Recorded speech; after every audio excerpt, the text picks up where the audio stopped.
Greetings and welcome to the Department of Tangents podcast, a conversation with Erica Rhodes with new music from Kate LeBon. I'm your host, Nick Zano. If you have not heard Erica Rhodes' comedy, you have the perfect excuse to dive in on June 18th when her new album Sad Lemon comes out. Rhodes has been performing in some fashion since she was a kid, modeling at 5 and playing the voice of Garrison Keillor's Conscience on Prairie Home Companion at 10.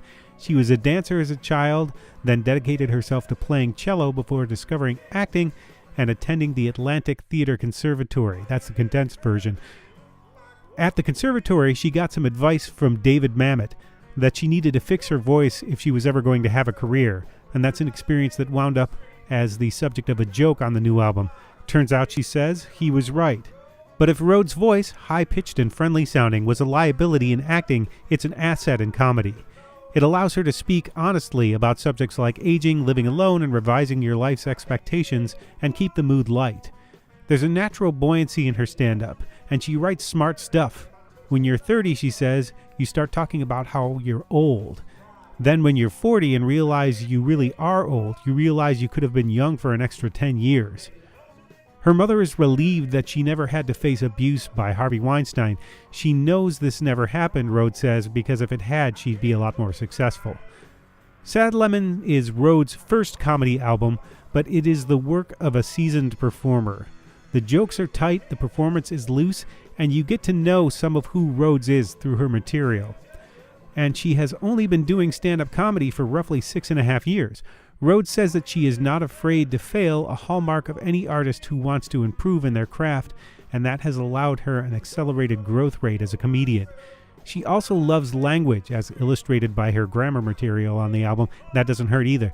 We covered her beginnings in show business, acting in horror movies, and her dedication to her true craft, stand-up comedy. Stick around after the conversation for Daylight Matters, the new single from Kate LeBon from her album Reward. Now, a conversation with Erica Rhodes.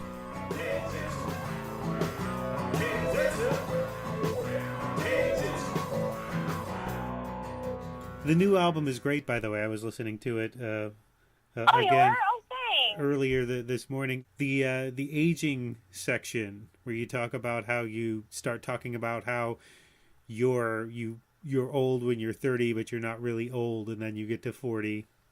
And you realize... Yeah, you start saying you're old, and then you turn 40, and then you're like, wait, now I'm old, and then you could do that your whole life until you die, and what's the point of that? I loved that part especially. Oh, thanks. Do you feel like you've only been doing comedy for since 2011 or 2012 now? Let's see, where was it? Yeah, 6.5 years ago. Uh-huh. Where do you feel you are in terms of having found your voice? I'm not really sure how to answer that. I feel like I don't know if you ever feel like you completely have found it. I probably am still sort of searching for it. To get a little more specific with it. I started with writing very short jokes. And now I've expanded to slightly longer, shorter stories, shorter stories. And, but as far as finding my voice, I feel like there are moments where I'm like, I think I found it. And then, and then there's like another show where I'm like, I don't know who I am. I don't know what I'm doing up there, So, I guess, Seinfeld says it takes 10 years to really sound like yourself up there. And, so I'd say I'm maybe a little ahead of schedule, but still, I feel like almost like I'm at the cusp of finding it, which is kind of strange to say after I've recorded my album, but it is my first album, so I think it'll keep evolving from there, But yeah, there are definitely moments where I feel like I'm close to finding it, but I don't know that I've completely arrived at finding it yet. Well, I'm completely honest. It almost feels like that's kind of the ideal position to be in. If you can keep yourself in that position where you don't think you're quite there, then you'll keep striving to put more into it to get better. That's true. Yeah. I mean, if you feel like you've arrived, then why keep going? Right. Well, and you had a bit of a head start to sort of go back to the beginning. You've had a experience modeling at 5. You were on Prairie Home Companion at 10. So you were sort of out in front of people very early. Did you have a sense early on that you weren't living an ordinary life? Yeah. I mean, I had two parents who were both classical musicians. My mom's a violinist, and my dad was a clarinetist, and so they always sort of encouraged me to find something I loved to do, and for them it was, at least at that time, some sort of performance art, and so I'm sure that influenced me. And then when I met Garrison Keillor, I was only 10, and he just sort of heard my voice and thought it was so strange that he put me on his show right away.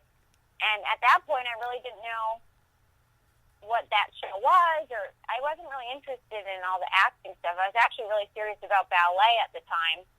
That was my first passion, was ballet. But I always was drawn to performing. So yeah, I guess I knew that I would probably go into some sort of performance art. And you were in front of a lot of people playing the voice of Garrison Keillor on Prairie Home Companion. Early on, was that daunting to be out there in front of these crowds doing this? No, I don't remember. I don't remember being nervous at all. I just remember having no idea what it was and just sort of saying the lines. I remember, since I did the show my whole life, I remember there was sort of a shift when I became a teenager. I think maybe when I was like 16, 17, where I got more self-conscious, and I think I was probably kind of bad for a while.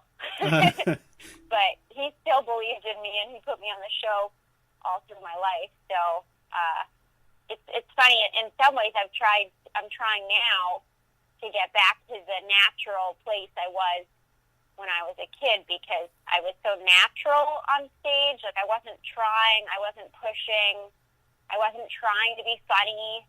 I was just naturally funny. Mm-hmm. And so I think in a lot of ways I'm actually striving to get back to that place, because it was probably the most real that I've been. Well, because that wasn't something that you necessarily fought for. It was something that he heard your voice.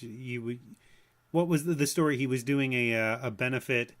Your mother had asked him to do a benefit. It was for the Pro Arte Chamber. Was that? Do I have that information correct? Yeah, my mom is a violinist. She founded an orchestra called the Pro Arte Chamber Orchestra Boston. She asked Garrison to do a fundraiser for orchestra, and they're from the same hometown, so he agreed to do it. And then she invited him to see me in the Nutcracker, and then we all had dinner after, and I was very shy, but I said a couple things. And the next day my mom said, he wants you to do his show. So it just sort of happened. Mm-hmm. So it seemed like you might have felt, well, this is just what people do. They want to do something, and then they're in front of thousands of people. And then later in your teens, you find out, well, maybe this isn't, it isn't exactly like this all the time. Yeah, I definitely had things come easier to me when I was younger for some reason.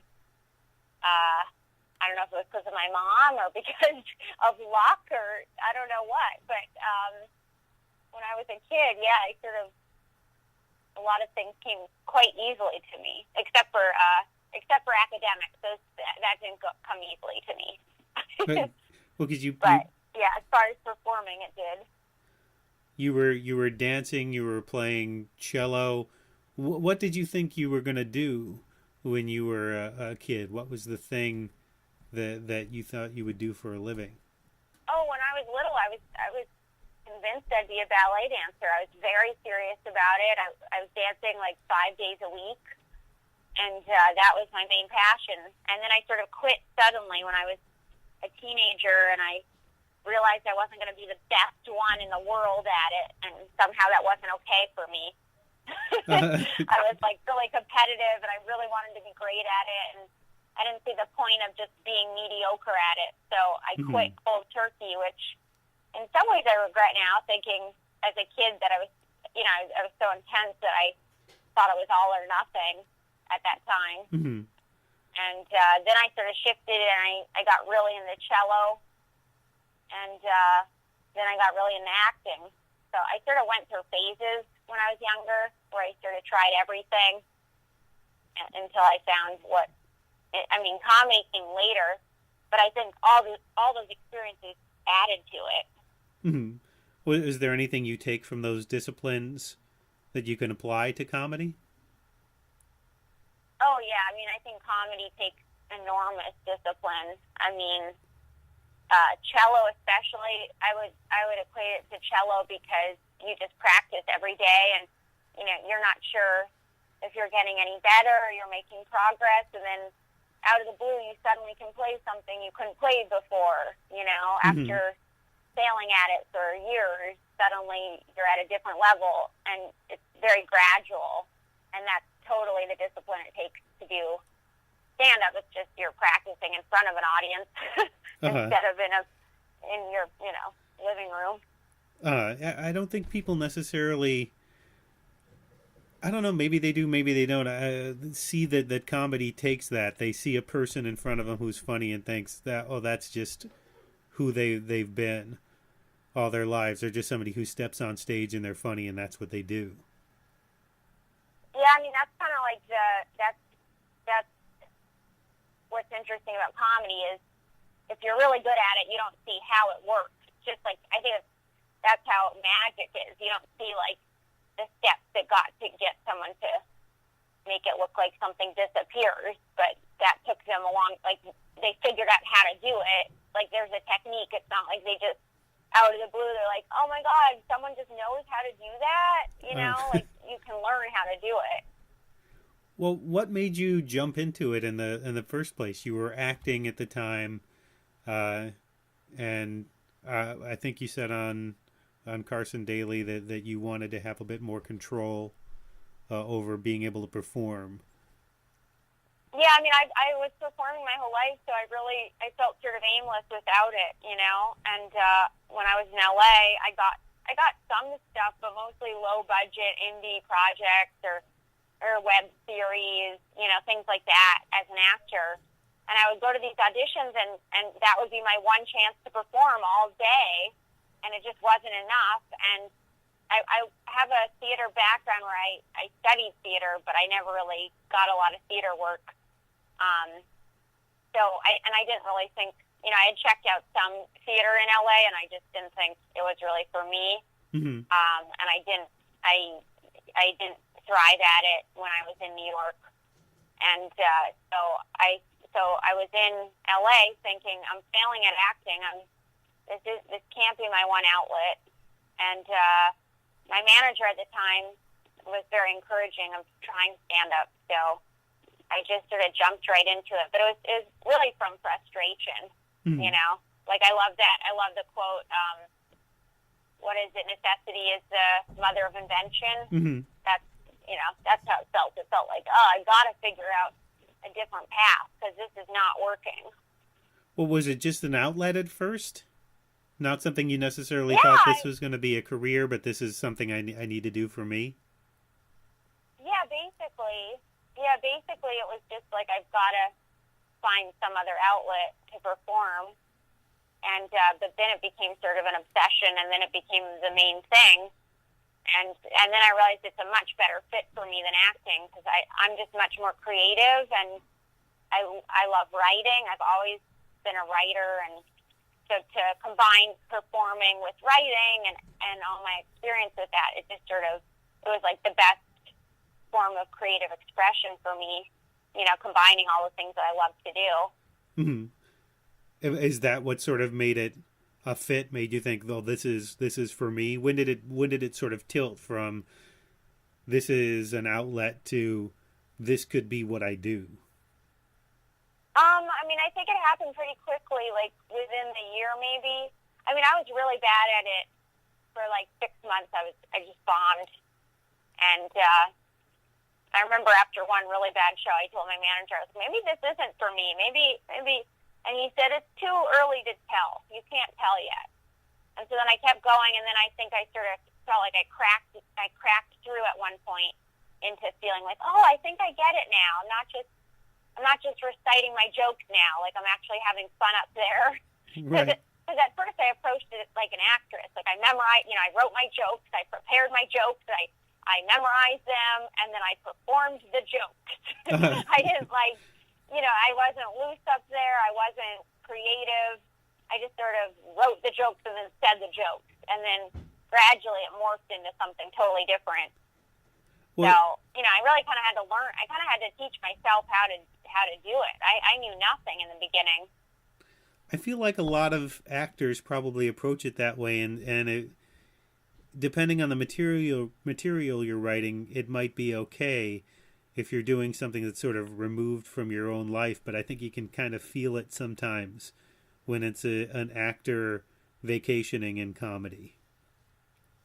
Yeah, especially in the beginning. Like, a lot of actors will dabble in it, but then it takes sort of a different mind to really, approach it as a stand-up.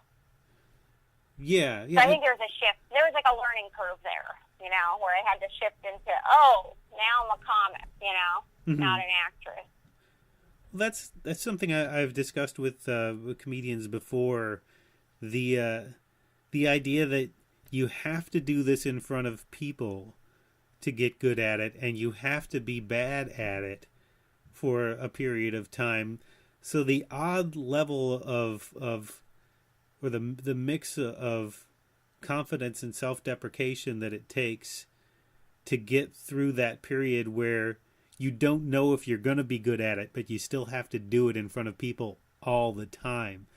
It's a very unique mix, I would think.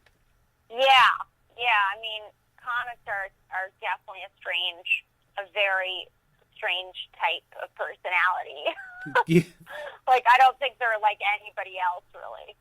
Well, what is the discipline of it? You came from dance, which has a very strict discipline to it. We just saw the White Crow about Nureyev yesterday, and that sort of rammed that home for me. You come from that, and then cello, which has a certain regiment to it, and then you studied at the Atlantic Theater Conservatory, which was where David Mamet and William H. Macy with their creation. I'd imagine that had a very specific regiment to it as well. Then you move into comedy. Where did you learn that discipline? How did that come to you? Well, I mean, it's getting up every day and not being afraid to fail. So the main difference, I would say, with comedy to all those art forms is you're trying so hard to be good at the other art forms, whereas in comedy, it's like the only way to learn is to fail. So you just keep failing and failing and failing. And I think the people that stick with it are just not that scared of failure. And I've never been that scared of failure. I'm just like, okay, this is an interesting experiment. Let's see how it will work in this way. But the thing that, to me, I connected the most probably to acting besides, stand-up, because it's language-based, and music is sort of a different language, and it's more mathematical. Although some people argue that comedy is very mathematical. I haven't quite figured it out in that way. Mm-hmm. I think there's a rhythm to it, and it's musical, but I don't know if it's mathematical, at least not for me.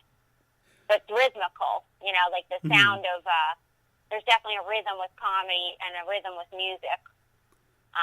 But yeah, I think with all of those disciplines, they all take a lot of hard work. A lot of people that do any of those disciplines think, oh yeah, I want to be an actor, but they don't realize how hard it is. I want to be a comic, and then they try it for a year and they don't get great and they give up. But a lot of the comics that I saw start out really bad are the ones who get the best, because they're getting, it's almost like they're getting the failure out of the way. Whereas if someone starts out really good and then they start failing, then they're spoiled and they're like, I don't want to fail, and then they give up. Mm-hmm. Well, how out of the blue was this for you? Did you Did you enjoy stand-up comedy as a kid or a teenager?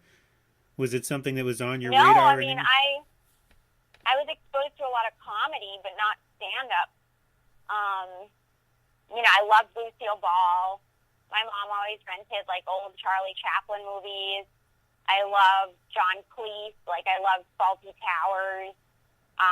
So I loved I loved comedy, but I wasn't really exposed to stand-up comedy until later. So it wasn't an obvious career choice for me, which is probably why it took me a while to find it. Mm-hmm. Did you see anybody that sort of inspired you to take that step? Was there somebody you saw who you said, "Oh, that's something I'd like to aspire to do"? I mean, when I found Maria Bamford, I actually discovered her through her web series, and I just thought she was so interesting and so unique, and such a unique voice. Mm-hmm. And then when I found out she also did stand-up, I was like, wow, that's so fascinating. And then I wrote to her manager, and I said, I'm a young Maria Bamford, before I even started stand-up. Mm-hmm. So I think it was maybe in the back of my head before I even realized it, And on Prairie Home Companion, I had started doing monologues that were based on my life that he encouraged me to write. So all of those were sort of like, that was already stand-up in its own weird way. Mm-hmm. That I didn't realize that was stand-up. And I was around like people like Paula Poundstone. Like Paula Poundstone did Prairie Home a few times. And trying to think, I feel like he's had a few stand-ups on the show. And I do think I saw some early Ellen and early Woody Allen when I was younger. Mm-hmm. And I liked their quirky style. But I wasn't one of those people who was like, I'm going to be a stand-up. Like I know people who were like, they're like born to do it. And I don't necessarily think it was the first thing that I was meant to do, but I also wasn't meant to do any of the other things. So I found it, So you have a joke where you talk about an acting teacher telling you that you need to fix your voice if you want to have a career. And that sort of struck me as a strange thing. One, how do you fix your voice? For one thing. And two, how do you then go around speaking like somebody else for the rest of your life? And how is that a plus? Well, in acting school, you do all these vocal warm-ups, and you can change the sound of your voice. You retrain it. A lot of people do that, or you just, consciously try to talk from your diaphragm, or you do so many vocal warm-ups that eventually your voice just drops down on its own, and people change their accents. And you can do a lot with your voice, just like you can do, you can change your body type. Mm-hmm. You can change your hair color. Right. It's a little more superficial, but you can totally change your voice. That's something very doable. Not completely. You can't completely recalibrate it, but with a lot of speech work and everything, mm-hmm. you can sort of change the sound and texture of your voice. Well, I suppose. But what was the second part of the question? Well, I feel like you could do that from role to role, but to change your voice, as in you would want to speak to people differently on a day-to-day basis, so that they judge you differently to possibly get a job. Well, I think that people do it. Like people who are reporters, they do it. Mm-hmm. People on the radio, they work on their voice a lot. It just has to be a priority. You have to decide if you want to or not. And I think for me, it was so much a part of who I am. It was hard for me to really consciously change it. It just felt kind of weird. Which is strange, because you come from Newton, just outside of Boston, and you would think that the thing you had to work on is a Boston accent, because that can be, I would think, even though it's just been voted the second sexiest accent or whatever, probably not the best accent professionally.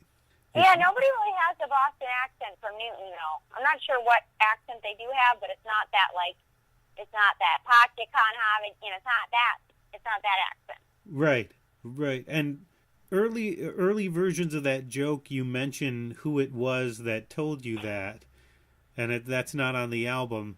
And I would assume that you were told to fix your voice when you studied at the Atlantic Theater Conservatory. Oh yeah, it was David Mamet. Right, yeah. I wasn't going to mention it until you did because no, I'm fine saying. I mean, he was a great teacher, and I think in some ways he was, I mean, at the end of the joke, I say he was right because I didn't really book much acting work. Right. Well, I didn't know if there was a reason why you didn't name him on the album. The version of the joke on the album doesn't name him, so I didn't want to say it until. Oh yeah, I mean, sometimes I would say his name, but I felt like sometimes the crowd didn't know who he was, so it didn't really seem relevant either way. Like sometimes it felt like it would just confuse them if they didn't know who he was. Mm-hmm. And you are still acting and still doing voiceover while you're doing stand-up, correct? I don't know. I mean, I barely do much. I mean, I audition for stuff, but I don't do a lot of acting. I don't really get a lot of acting, and I prioritize stand-up over everything. Mm-hmm. And I don't do any voiceover work. Would you say that stand-up is the primary thing now then? When people ask you what you do, you say you're a stand-up comedian? Yeah, I'm a stand-up. That's where I make my money. I make a living doing stand-up. So people think I act. Even comics are like, "Oh, you act all the time," and I'm like, "Really?" Because I don't think I've booked a role in like a year. Well, because you can see on your resume on your IMDb all the different things that you've done. Yeah, I mean, I can act and I have acted, but like I haven't had actually, I guess a couple of years ago I did. Well, most of the things I've done they haven't been breakout roles or anything. So, but I can act. Is it something you want to do more of, or is it something that has taken a back seat now? I mean, I think eventually I would like to go back to it, but I don't really want to just do the audition thing. So I'd rather do it as like a creator, like create my own projects for myself, or at least have a say in what I'm doing. Mm-hmm. So, if it's a show, it's a show that I helped create, or a film I helped write, something like that. Mm-hmm. And you do have something coming up in 2019 that was listed. There's I believe a sitcom that's listed. What? What is that? Did you not? Oh, did you not? I've got to check now because no. I didn't write it down in my notes. Give me a second here. No, I don't have a sitcom. You don't have? I don't have a sitcom coming out. That you at least played a part on. Let me go.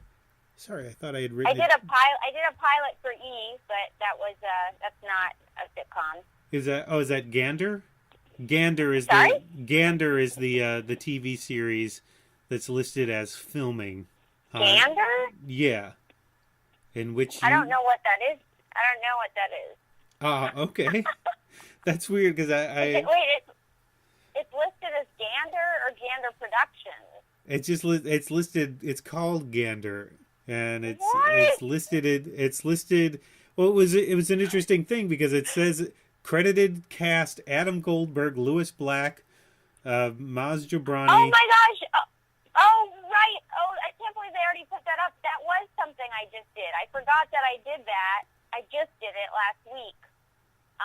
But it is not a sitcom. It was I don't know what it was. It was maybe a web series or something like. Okay. It was sort of like I don't know. I'm not exactly sure. It was just sort of educational. It was sort of like a reality type thing. It's listed as plot under wraps, which is a little bit mysterious for IMDb. This is the danger. You have to kind of ask about these things when you see them. As I talked to Dana Gould a few weeks ago, and there was some really old project of his that was listed as finally completing production. And it was like the first pilot that he ever worked on. So I had to ask, what is this? And he said, that was in 1997. I said, well, oh my gosh. Yeah, I don't know. Yeah, that is so funny. And if you go by my Wikipedia, it really is not good because my Wikipedia is all over the place. Like, it's like she's known for like all these web series. It's like I don't think anyone's known You know? Well, they were popular web series at the time they came out, right? And that was in what? Not all of them, maybe one of them. Uh-huh. There were a couple that were definitely, not that viewed or anything, and they're right on my Wikipedia page, and I just get frustrated if people just pull my Wikipedia page because I'm like, that's not what I'm known for. It must be strange. You've done so much. You're known for whatever that person has seen you in. So some people might know you mainly from horror movies because you've done a bunch of those. And I've heard you say on Ken Reed's podcast that you don't particularly enjoy those, or maybe you don't watch those when you're done making them. I enjoy doing the horror film Plague Town because it was like my first big film, and I'm still really good friends with the director, David Gregory. But I'm not like a horror fan myself, so I don't usually watch a lot of horror films. But yeah, I just watched Plague Town, and going back to the routine where you said that people judge you for your voice, and even if you tell somebody fuck you, it kind of still sounds like I love you, I'll see you later. That's sort of your voice. You got to play somebody who wasn't very nice in Plague Town. Yeah, that's what was fun about it. She was really bratty. Yeah, well, you were very mean to your sister in that film. Or your character was mean to your character's sister. It's always weird to say you were. It always sounds way more personal. It's like, well, no, you were playing a character. I know what you meant. You weren't mean to your sister in that. It wasn't a reality horror movie where your real sister and you were put into a village full of Irish zombies to defend yourself. Although that would be an interesting show. I would watch that. Yeah, the reality show would be very interesting. I'm sure she would be mean to her sister in reality too. I'm surprised you watched that. That's like, you really did your homework. Wow. Well, I'm a big horror fan, and part of the reason you are. This podcast is a place where I can talk about things that I don't get to write about elsewhere sometimes. It's comedy, horror, and music. Those are the three things. That's why it's the Department of Tangents, because I couldn't figure out how to make all these things into one thing. So you cover all three of those things. Yeah, that's true. That's really funny, actually. You've played the cello. You've been in horror movies, and you're a stand-up comedian. So you've got all three bases covered there. That's perfect. Perfect. I was made for this podcast. Yes, and you still take the cello out every once in a while. Yeah, I definitely take out my cello once in a while, just for fun. So that means we've got that bass covered. We can cover the music bass. Because the cello comes and it was a huge part of my life. I was a music major, so I was very serious about cello for a while.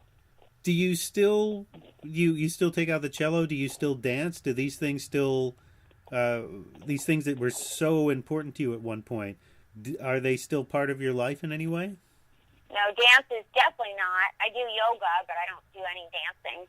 And cello I do for fun. And that seems so strange that something would be the thing you wanted to do for the rest of your life at one point and have it just sort of fade. But I guess it gets replaced by something else. That's what happens. Well, I was also just a kid. I quit when I was 16. Right. So wasn't like a fully developed person yet.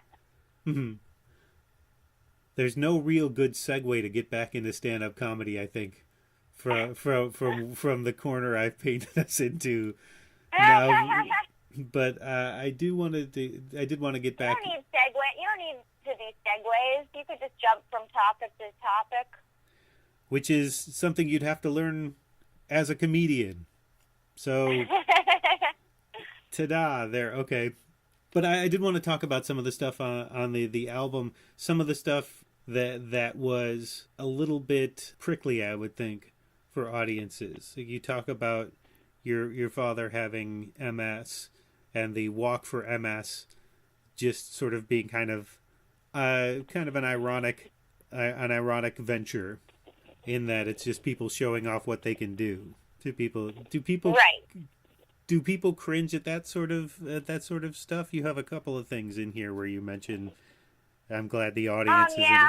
I mean, sometimes they get nervous, especially if there's someone in a wheelchair at my show. They'll get all nervous for them, and then my next joke, I sort of explain why I think it's really important we don't get too PC with that stuff, because if I'm not allowed to make fun of my own dad, and he's not allowed to make fun of himself, what's his coping mechanism? Like, to me, it's not fair to him to not laugh at that stuff, because that's how we've coped with it my whole life.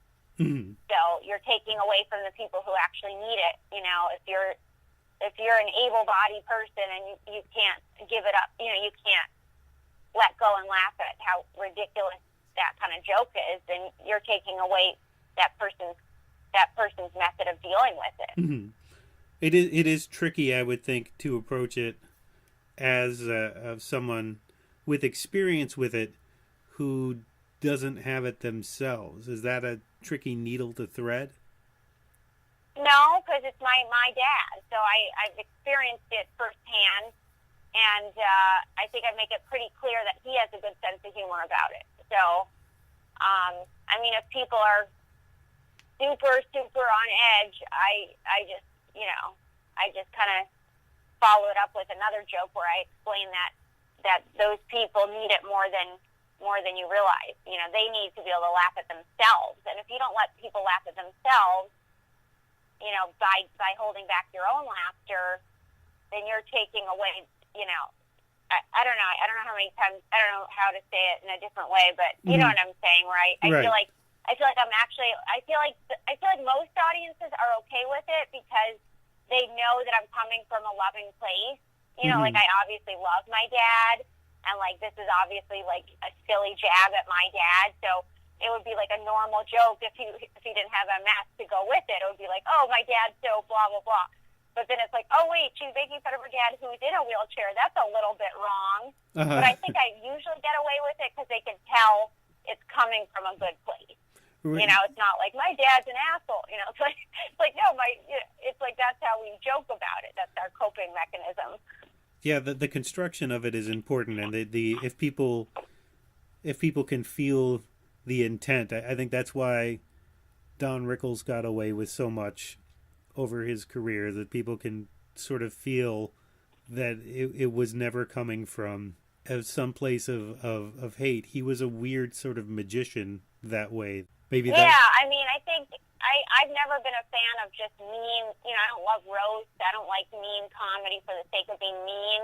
Mm-hmm. But I think if it has a little bit of an edge or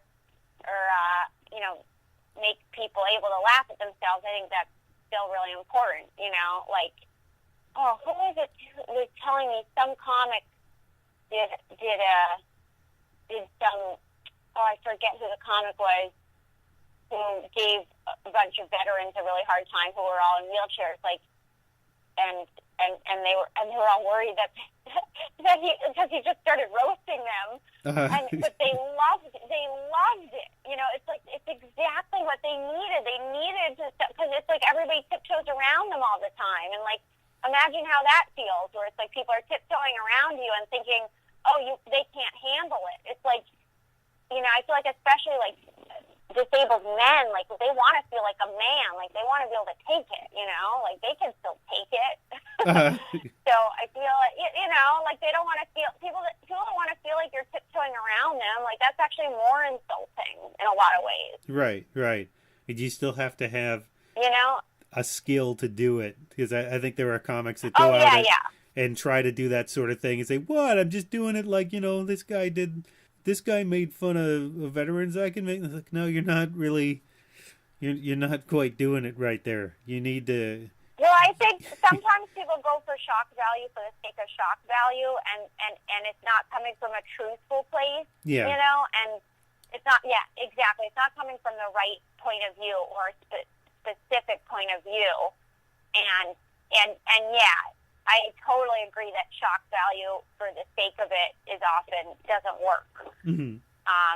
And I've seen people do wheelchair jokes where they kind of seem just sort of mean because it's just about some guy in a wheelchair. It's not like the dad or like someone in their life. It's like they're just making fun of some poor guy in a wheelchair. It's like that would be different, you know.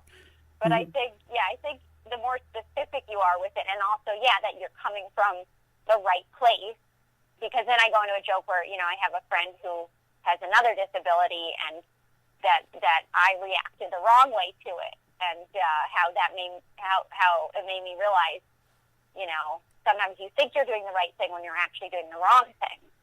Right. Oh, you also have I'm just going to have to tell people to listen to the album because I don't want to necessarily, lob up softballs for you to do material from the album. But there's another joke where you talk about how you were in, what was it? You were in line at the bank or something, and there was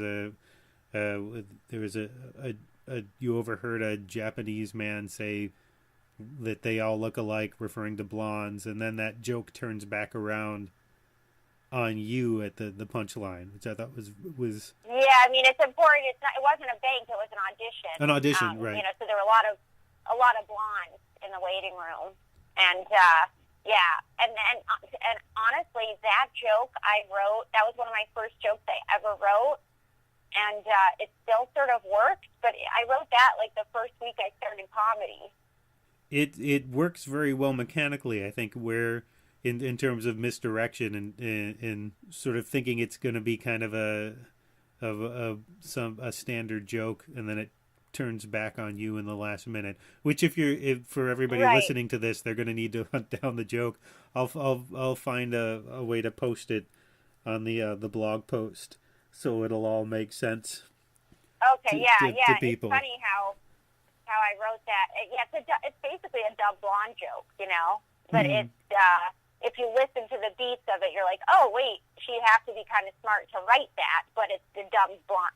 It's making fun of herself for being dumb. So then there's that component, too, where I'm like, it's a dumb blonde joke, but then, am I dumb? Well, that kind of thing. It's another thing I talked with Dana Gould about. Some of his favorite comedy was stuff that's sort of, that sort of smart, dumb mix. Like if you look at some Monty Python stuff, it seems silly on the surface, but a dumb person could not have written that. Right. I love Dana Gould, by the way. He once gave me a really nice compliment after seeing me. I forget what he said, but it stuck with me. Like I was like really excited that Dana Gould said something nice to me. I was like, oh wow, because I think he's just great. So that's cool. You spoke with him. Yeah, well, he's on that new tour with Bobcat Goldthwait, and it's I don't think I've enjoyed a night of comedy that much in a while. It's a really great show if it's coming by you. Bobcat was one of the first comics I saw live, actually, in New York. Oh, when was that? That was before I started stand-up. I went with my friend to, I think it was Union Hall, and it was a couple of years before I started stand-up. And I saw Bobcat, and I was just totally in awe. Like, I was just so blown away by him. He did this really long story that just kept unraveling, and I was just like, wow, this is masterful. So how does comedy function for you personally rather than professionally? What does comedy do for you, if anything, as a person? I think it just makes me try, I definitely aspire to find the funny in not necessarily predictable ways, or find what's absurd in life. Even if I'm going through a rough time or something really frustrating happens, I definitely try to, find what's funny about it. So, psychologically, it's very helpful. Because you'll be in a really, you'll be having a horrible day, and you'll be like, at least I'll probably get material out of this. Right. At least something, I definitely find funnier moments when I'm, experiencing something that's the most difficult. Not in the moment necessarily, but later looking back, I'll be like, okay, there's some really funny things about that. So, I don't want to say it's therapy because I don't, I try not to make it too self-indulgent, but I do feel like it helps a lot with things that are, normally you'd be like, oh, that's just a struggle. And now you're like, oh, that's a struggle, but it's also part of my art now. That's cool. Like I can actually make something out of it. Mm-hmm. What's the next thing for you? What's the next place that you think you want to get to? I just want to get in a place where I'm really finding more specifically what makes my brain funny, so I'm trying to write more on stage. Like I try to write off stage a lot, but like I think you're different if you're finding the funny in the moment, so I'll have an idea now and then I'll try to hone it on stage because the way I would say it naturally is often funnier than the way I would write it, So I'm trying to come up with bits that are a little bit more authentic to my own voice and not just like, oh, I'm going to write this clever joke, but more like, oh, I want to talk about this subject and then just sort of see what comes out. Mm-hmm. Okay, and what is literally up next for you? Where can people find out more about where you're going to be and what you're up to next? Oh, well, I'll be back in LA for a bit. You can always check out dates on my website or on Twitter. So you can, go to my website, which is ericarhodescomedy.com. I think my next road gig is maybe Minnesota at the end of June. I think I'll be in Minnesota. And then I just do a lot of local shows in LA for the next month. And then I should have more road dates coming up in the summer and the fall. And I have my album coming out June 18th, so that should be cool. All right, well, thank you again for doing this. I really appreciate it. Yeah, thank you for having me. Hell to the hell isn't always a trend. Thanks again to Erica Rhodes for the conversation. Look for her debut stand-up album, Sad Lemon, on June 18th. You can find out more about her on her website at ericarhodescomedy.com or on Twitter under @EricaRhodes, and that's ERICARHODES. And if you liked this or any other episode of the Department of Tangents podcast, please consider subscribing and or leaving a positive review on iTunes, Stitcher, Radio Public, Google Play, or wherever you get your podcasts. You can also head over to the blog at departmentoftangents.com for clips of some of the routines mentioned on this episode and for news and reviews about comedy, music, and horror. And now our featured track, Daylight Matters, from the new Kate Laban album, Reward, which is out as of May 24th on the Mexican Summer label. When I first listened to this, to me, it had a kind of breezy summer song vibe. If you're listening casually, responding to the laid-back groove and Laban's airy vocals as she sings, I love you, I love you, I love you, you might be forgiven for thinking this is a nice feel-good track. If you're listening a little closer, you hear Laban singing, I love you, but you're gone, I'm never going to see it again, it's too late now, your money's lent, dreams I've had and never shared, sacrificed, the daylight matters. There's a wistfulness that tugs at your heart. Take a look at the video as well, which opens on a concrete building on what looks like a snow-laden field. A few shots later, you find out that it's a barren beach at low tide. Laban wanders around in a bright red hoodie, the brown grass turning momentarily green as she passes. It's a groovy, playful lament. Laban is heading out on tour in support of the album in June, and you can find the dates on her website at kateleban.com, and that is CATELEBON, and follow her on Twitter under @KateLaban. Here's Daylight Matters from the new album Reward by Kate Laban.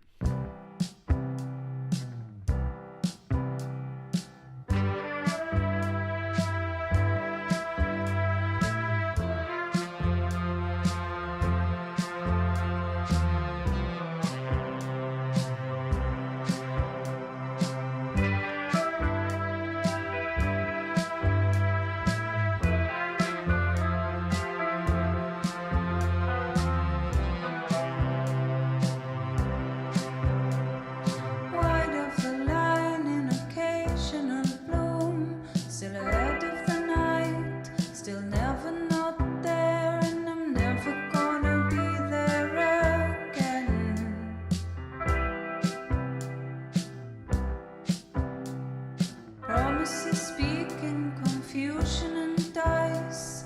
A day in the life, arranging the chairs, and I'm never gonna live it again.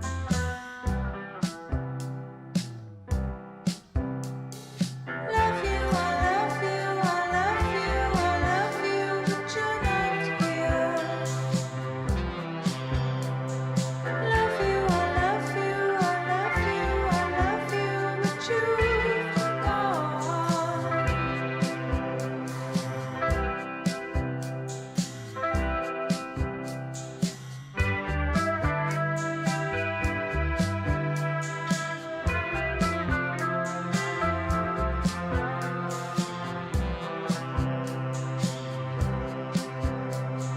Why do they stick when your lips read like stone? Mouthing the lines, returning the air, and I'm never gonna feel them again.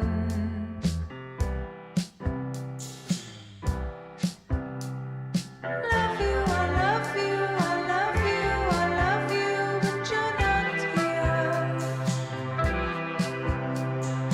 Love you, I love you, I love you, I love you, but you've gone.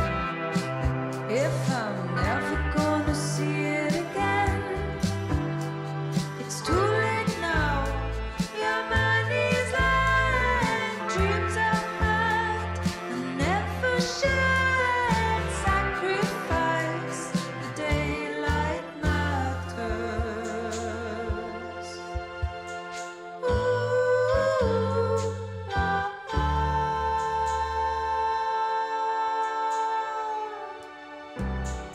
Come on, come on, come on, come on, come on,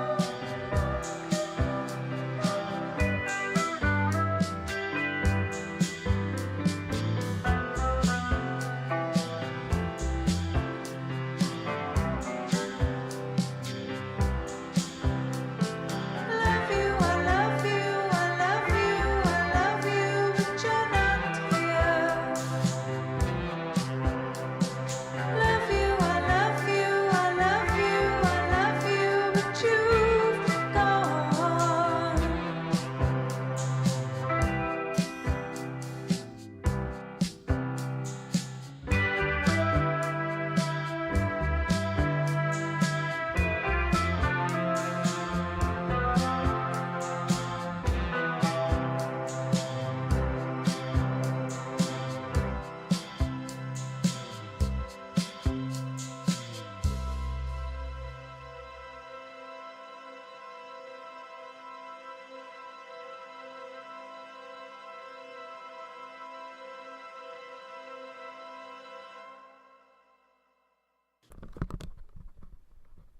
Neil Young.